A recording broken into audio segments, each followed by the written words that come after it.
Hello everyone and welcome to our Week 2 battle of the APA Evolution League. This week is going to be live commed as we take on Silver Smasher 96 and the Floridian Typhlosions this week. Absolutely horrifying team, super fun to prep for though, actually super duper fun to prep for. So as you can see on the screen, we are going to be bringing a Gardevoir, Tapu Koko, Vaporeon, Nidoqueen, Rotom, and Hawlucha to face down his team that he has decided to bring, which is the Landorus Eye, Mega Gardevoir, Arcanine, Goodra, Rotom, Fan, and the Ferrothorn. So right off the bat, first thing I need to know is that Rotom Fan needs to go before Hawlucha's going to do anything. That thing hard counters Hawlucha, the set that I brought especially, and so I definitely need to make sure that I have taken that thing at least down to maybe even like 20% before I can do anything with Hawlucha. So I do need to make sure I handle that.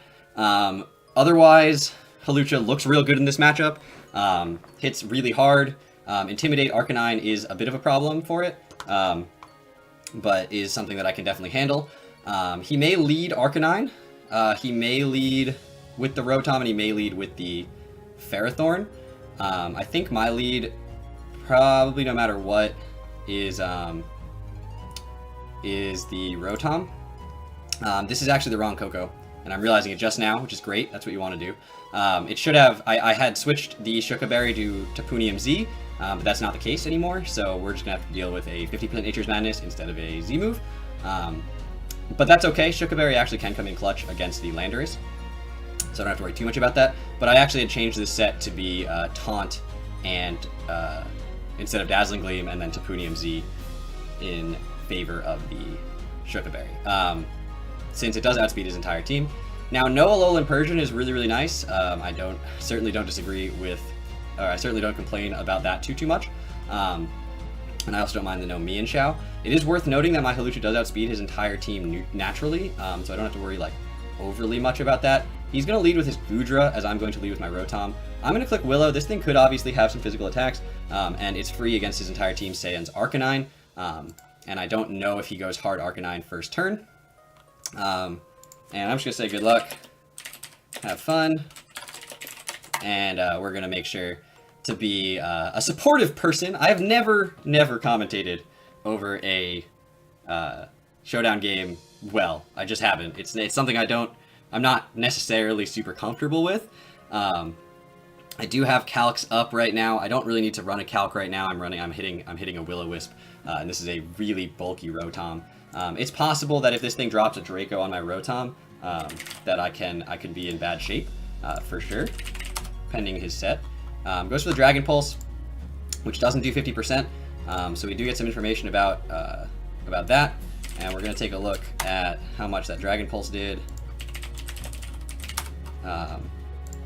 It's definitely not Specs damage, so that's good. Probably AV, and if he's max special attack modest, then it's a low roll. And if he is Assault Vest, then we're looking at doing about 12% with Hidden Power Ice. And he actually shows that he outspeeds as well, which means he has a pretty good amount of speed in this Goodra. It's not a Z user, so I don't have to worry about that. His Arcanine would be the Z user that he brought.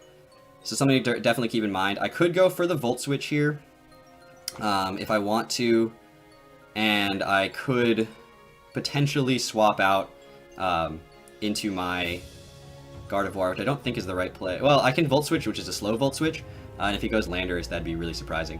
So yeah, I'm going to click Volt Switch here, and if he does decide to go for another Dragon Pulse, we do live. And if he goes out into the Ferrothorn, then we can just go straight out into my Nidoqueen here, which should be a pretty good switch into that. I could go into my Hawlucha here, but because I do outspeed his team, but I'm not going to worry about that. He doesn't have the Aqua Berry. That makes Flamethrower free, barring a Flash Fire Arcanine. I could also just set up Rocks, which I think is what I'm going to do here. If he goes for his own Rocks or something, that's fine. He does die to a Flamethrower, though, and then I could keep Hazards off of the field, since my only removal this week is Defog. So it might be better, but I kind of want to scout if he's just going to go Arcanine, so I'm going to click Rocks here. And he actually goes Landorus, which is fine. sort of a middle ground play. I can go into Rotom here. If he goes for a knockoff, that's worst case scenario, but otherwise I'm pretty okay. I could also go into Vaporeon, which can take pretty much any hit from this thing, and I can kind of scout out what item he's going to be. If he starts setting up, though, then I definitely want to be in with the Rotom, and I don't want to lose Nidoqueen right now. It's really, really valuable. So I'm going to go into Rotom and see what he wants to do. Goes for the Psychic, which does a decent chunk. I kind of want to know if you're going to be Scarfed. So I can go out into my Vaporeon at this point, or my Gardevoir, to kind of just eat that. Since Rotom does still outspeed an uninvested Rotom of his, as well as a Ferrothorn. Or I can just let it go down, but then he does get potentially his hazards up. Well, I'm not going to like do anything about that anyway. And so yeah, I'm just going to go for Hidden Power Ice. He goes for another Psychic, which is going to take out my Rotom, which isn't a big deal. I kind of want to scout if you're Scarfed or not. So I'm going to go into my Gardevoir, which is going to get the Sheer Force boost at this point. And I am going to be able to click Moonblast 100% for free. If he goes into Arcanine, then that's fine. I do still have a bunch of threats that can handle Arcanine. And so I'm going to go for the Moonblast here. He's going to go into the Ferrothorn. That's fine. We know he's not Aqua Berry. This Moonblast is going to do a little chunk. And then I am actually just going to click Hidden Power Fire here, which is going to hopefully... Oh, he's very specially defensive. Okay, so he goes for his Stealth Rocks here. That's fine. So we don't actually take it out, and we don't put it in range of another Moonblast either, based on the last roll. Icy Wind with Sheer Force boost might take out the Ferrothorn here, but we're going to look at Gardevoir versus a Ferrothorn that we know took... So it's a very specially defensive Ferrothorn, and you are going to be... You're going to be Sheer Force? Where is Sheer Force? Why can't I do the alphabet right now? Okay, Sheer Force. Icy Wind is doing about 17% to a Ferrothorn.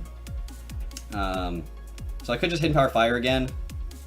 Arcanine could definitely come in on that. But that's honestly okay. I think I'd rather let the Arcanine in and then be able to go out into something else than not click Hidden Power Fire here. And so I mean, I would love to just take this thing out, not let him get any spikes up or anything like that.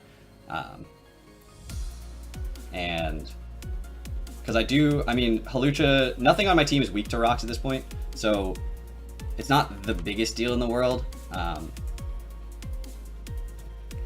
Honestly, I think again, wearing down the Rotom and the Arcanine for me is a bigger deal than having rocks up on my side of the field is, in all honesty.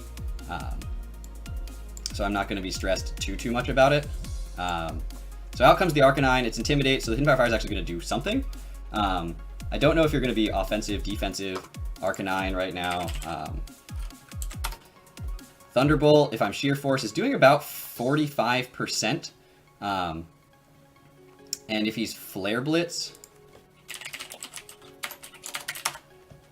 and Max Attack Adamant, then he's killing. So I'm just going to go out into my Vaporeon. If he Wild Charges, then that's just a good prediction on his part. But I'm going to go into Vaporeon here to kind of scout out, are you physical, are you special? There's the Flare Blitz, and we see it does about 30% to Vaporeon and collects the burn, which actually means I can't be poisoned, which is something.